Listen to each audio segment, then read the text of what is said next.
Why do you think so many people on the left and influencers have such an issue with you? There are two parts to it. One is that I don't give ground. I'm a very headstrong person, you know? I talk about the left, being super argumentative or hateful towards me, but like, let's be real. If I was a far-right creator, I would have already burned all those bridges too. Like, if I believed politically, like far-right stuff, I don't think that I'd be getting along with everything in that space either. I'm pretty sure that a lot of this has to do with me being like a very like contentious person and headstrong. But I do think there is something particular about the left, and unfortunately, and this sounds really dumb, but I do think it's true. I think a lot of it is on the left, people are used to people like me being quiet. There's kind of an expectation that people who are cis or white or men should kind of like be deferential to the voices of marginalized groups. And there is a truth behind that. I think it's valid to say that, you should listen, you should be considerate, you should inform your perspective, but sometimes that sentiment is misused when the real message is something like don't speak up at all. When there are disagreements, like on the online left, if you disagree with like a black queer woman, you got to give a good goddamn argument for why. If you disagree with a white boy like me, all you have to do is say, like, you're speaking too loud, like, you need to listen to marginalized voices when they disagree with you, and that's it, You can pretty much leave it at that, and that, like, overwhelmingly, people are going to agree with that perspective, they're going to side with you saying that. So I think that's a little bit frustrating. I think people with privilege should use their privilege, weaponize it, to support marginalized groups, and I do my best to do that. I think I'm kind of curious. So you said that you don't mind burning bridges, and I'm noticing as the left space, online space, is like fractured and fractured again. And where do you kind of see yourself fitting into that, or do you? Even? I probably don't. Look, I would like to think that I'm pretty principled about this stuff. When I dislike a person, I mean really dislike them, I will still recommend their content if I think their content is politically beneficial. There's a person in LeftTube who I really don't like called Sean. I will still relentlessly advocate for his videos. They are really, really good because they're video essays, edited, scripted, they're a better summary of the content included than anything I could provide in a live stream. I really value stuff like that, and I learned from his videos to get better at my own arguments. And I really hate the guy. That's something I can do, and I think, like, I'm basically the only person who can, because it seems like as soon as a person on the left dislikes me, their ability to recognize the validity of what I do just instantly goes out the window for like the majority of them, which is frustrating. So my position is this: I don't want my disruptiveness as a figure to deter people in my community from seeking out the best voices and the best arguments, I think other people on the left are doing that because they're discounting the value that I bring. Dog?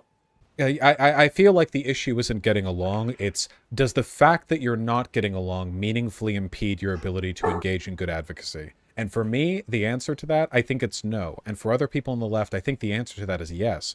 If they could dislike me but still understand or recognize the value of what I do, that would be fine for me. And I guess that's what I'm going to try to push for. Yeah.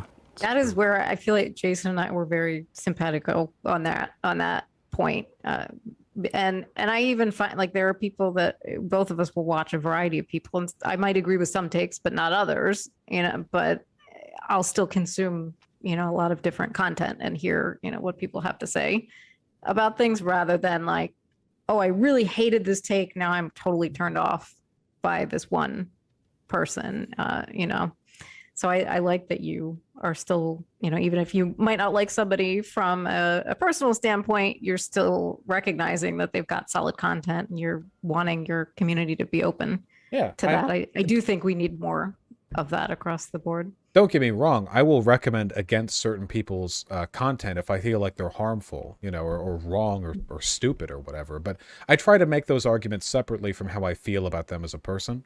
I'm not perfect, of course, but it's something that I make an effort to do. And I don't know. It just seems really difficult for a lot of people to manage, especially since my prominence in the online left has led so many people to engage in this really weird broad attack against like debate bros or live streamers, but they always walk all those arguments back the moment they have a proper conversation about that. Like I remember JD Signifier doing this video on this, but then he walked it all back with Shark 300, like pretty much immediately. And it's like, well, he didn't walk it all back. I shouldn't say that. Just like a lot of his criticisms of Debate Bros or of like live stream content instantly smoothed out the moment anyone challenged him. I did the same with Noah Samson. It's like, why make these arguments if you don't really believe it? Like, if you personally dislike me, make a video calling me an asshole. Like, that's fine. I'm okay with that. That's your right. Godspeed. Just, I just leave the phony politics out of it. Yeah. I am interested in, do you get any death threats? Oh yeah, all the time. And how do you deal with that?